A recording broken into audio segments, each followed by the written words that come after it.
ยฝนซ้ำๆงำใบไม้พอดินลายยำคอยคำได้ละนะเมื่อวัดนี้ได้แต่คิดอำลำนำผู้สาวไม่ห่างน้อยหัวใจนั้นแม่นห่วงขาเดือละนางโอ้ยนอโอ้ยนอโ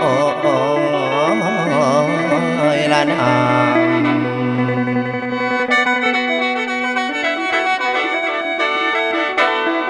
เมื่อบัดนี้จาละในเนาบทบันลำพันก่อนสุนทรอ้อย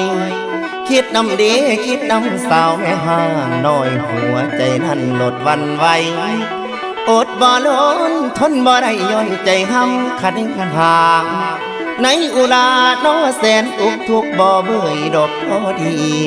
แสนเต็มที่ดอกข้างอายมันพอตายคิดนำเพิ่นแก้มเปิ้นเวินยอดสู้สิหวนหูซ้ำบ่นางแม่นเจ้าเป็นแม่ห่างมันบ่ห่างคือกะท้อนอละน้องพี่สิขอเที่ยวทางสิห่วมนางบ่มียานสายสิขันอาสาคำสินำเธอเบิดถูกสิ่งคำสัตย์จริงเอ่ยอ้างนางน้องอย่าห่วงเลยความคนเว้าย่อเย้ยทางขากอย่าสนใจคุณแล้วอายสิขอเป็นยาสิปินปัวหัวใจเจ้าเพียงแต่สาวนั่งพร้อมสิพานางนับหนึ่งใหม่รวมชีวิตน้องและอายเคียงข้างบ่ห่างกันอดีตหลังเจ้านั้นอย่าได้วันเด้อคนดีลูกนางมีกับเขายาละแวงทั้งใจอายพี่นี่หมายมาคำขอคนงามอย่าได้วันสองใจเฮาเท่านั้นสำคัญยิ่งกว่าสิ่งใดแม่นอีหยังกลับได้เต็มใจพี่1,000%เป็นแนวได้กระโสฟินบอกกังวลดอกพ่อน้อยถึงมีหอยแพ้แล้วบ่สนเลยไผสิว่าขอให้น้องนาดลาลืมเรื่องดอกเก่าหลังผัวปานี้ให้น้องห้างตามสร้างอย่าสนใจเขาลืมไหลน้องลานี่บอกว่านิ่งดอกน้ำนองคงบ่มองเห็นด้านความดีของเนื้ออุ่นเขาจังทิ่มน้องได้ไหลสู้ให้อยู่เดียวบ่ได้เบาโลกเลี้ยวบ่เป็นเกี่ยวหลายคงหากแม่ลงมีฝนบ่ได้มาดอกหลวงหล่อหวังแต่เพียงนางเจ้านั้นมีใจให้ทางพี่ส่วนว่าใจให้นี่ให้นางแล้วตั้งแต่นั้นอ้ายบอกหักเจ้านั้นละโอ้โอ้โอ้โอ้โอ้โอ้โอ้โอ้โอ้โอ้โอ้โอ้โอ้โอ้โอ้เมื่อบัดนี้อายบอกฮักเจ้านั้นเป็นคำกันจากหัวใจคือคำจริงสัจจะบ่แม่นพาดบ่หวังสิเอานางลามาเคียงบ่ให้ข้างดวงจิตไม่ต่อตั้งหวังเจ้าเป็นคู่กายพี่สิบ่เฮ็ดให้หูของน้องผิดหวังอย่าละแวงเลยนั่งให้อุ่นวางน้อใจอายพี่นี่หมายใจแล้วบ่มีแนวสิเป็นอื่นวันหรือคืนวาดไว้หวังนั่นพี่และนางหากเป็นจริงคืออายตั้งสมดังมาน้องหมายขันเป็นไปคือฝันสิฟ้าฝันบ่มียานบุญสุนทานสายเน้นของสองเฮาได้เป็นคู่พระลาสู้ซอยคำก่อนคำอ้ายพี่บ่วางหากได้น้องเนบข้างทุกสิ่งอย่างคงสมหวังคุณแล้วขอแค่เพียงมีนางอย่างเดียวพี่พอแล้วบ่มีแนวได้นั้นสิเทียมทันแก้มปล่อยลอยนางไอ้นางคำไอ้คำหลงหักสาวแม่ห่างน้อยเบิดใจนั้นให้แก่เธอเด้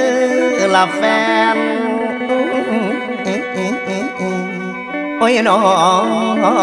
โอ้ยน้อโอ้ยละนา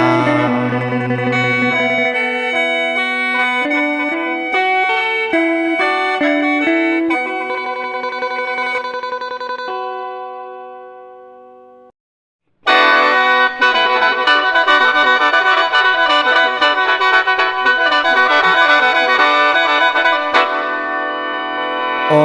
ยละอุกหลายเด้คนเงินไก่ความในใจบอกกล้าปล่อยละนั้น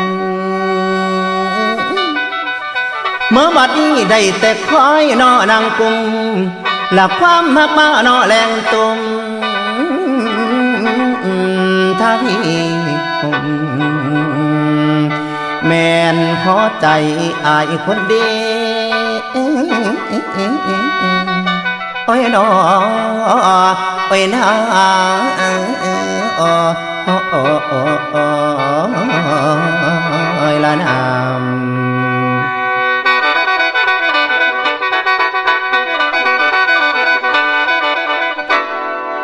เมื่อบัดคืนวันเพ็ญนอนในห้องมองดูเดือนทางหน้าต่างเห็นฟ้าใสกระจ่างสั่งมาคิดทอดน้องหัวใจของโลดบ่ลืมเมฆบางจางฟ้ามืดครึ้มพัดแห้งเติมทวีหนักคุณแล้วอกลายเด้นำความหักหากว่านางบ่ทันห่วง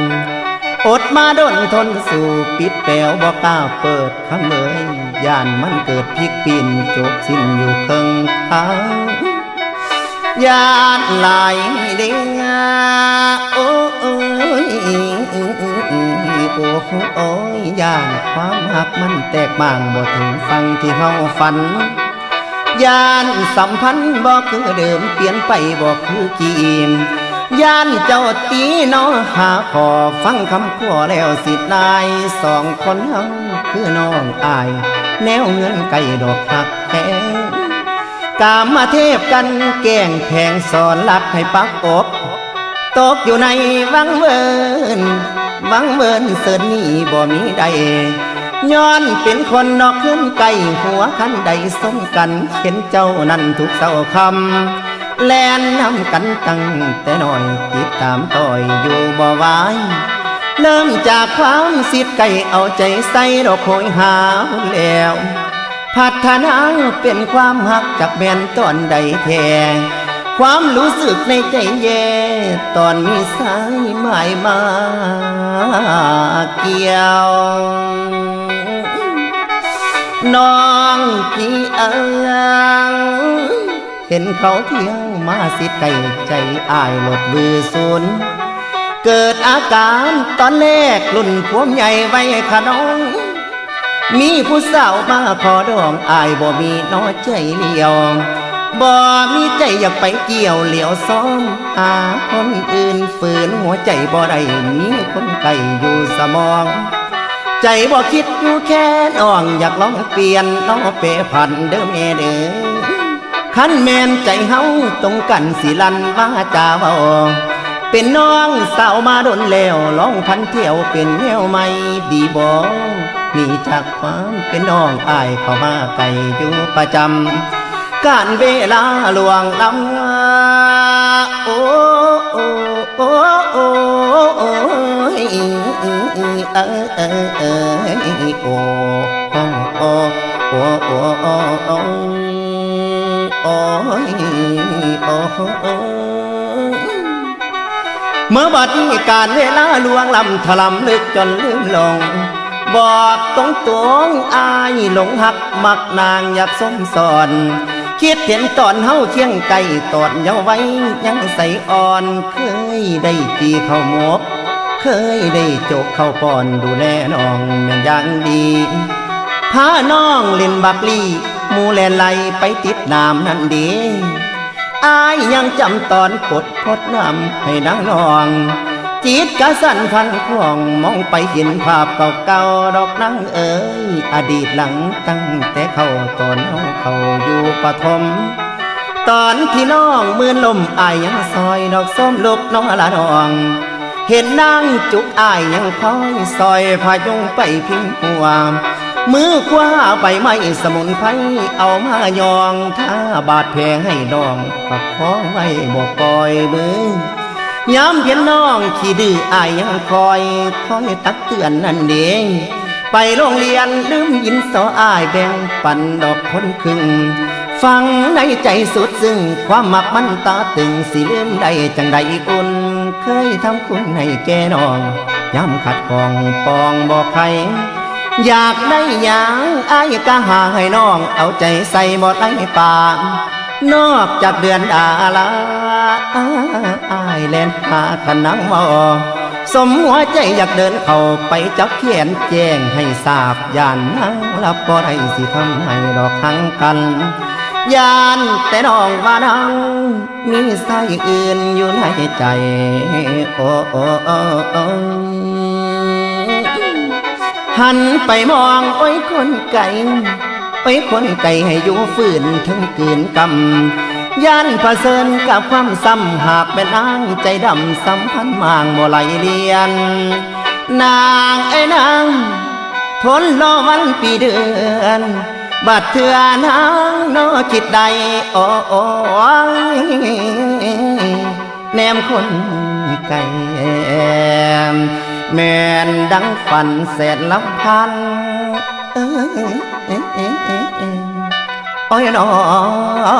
โอ้ยนางโอ้โอ้โอ้โอ้โอ้ยละนา